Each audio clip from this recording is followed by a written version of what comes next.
ملک نے پلوامہ کے بہادر ہیروز کو یاد کیا ہے۔ پلوامہ حملے کی برسی کے موقع پر وزیر اعظم مودی کا ٹویٹ۔ وزیر اعظم کا دورہ اسام آج 5000 سے زائد کروڑ روپے کے مختلف پروجیکٹس کا کاموں کا کر رہے ہیں آغاز۔ تلنگانہ میں بلدی انتخابات کے کامیاب امیدواروں کی حلف برداری سے متعلق سرکاری نوٹیفیکیشن جاری۔ اسٹیٹ الیکشن کمیشن کا 16 فروری کو ہوگا اجلاس۔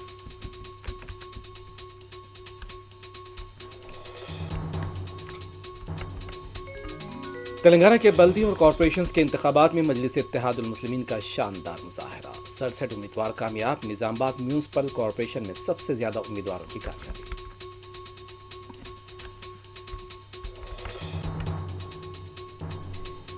دارالسلام میں آج عظیم الشان جلسہ عام منعقد۔ یوم دارالسلام کے موقع پر صدر مجلس کے ہاتھوں رسم پرچم کشائی۔ لاکھوں افراد کی شرکت متوقع۔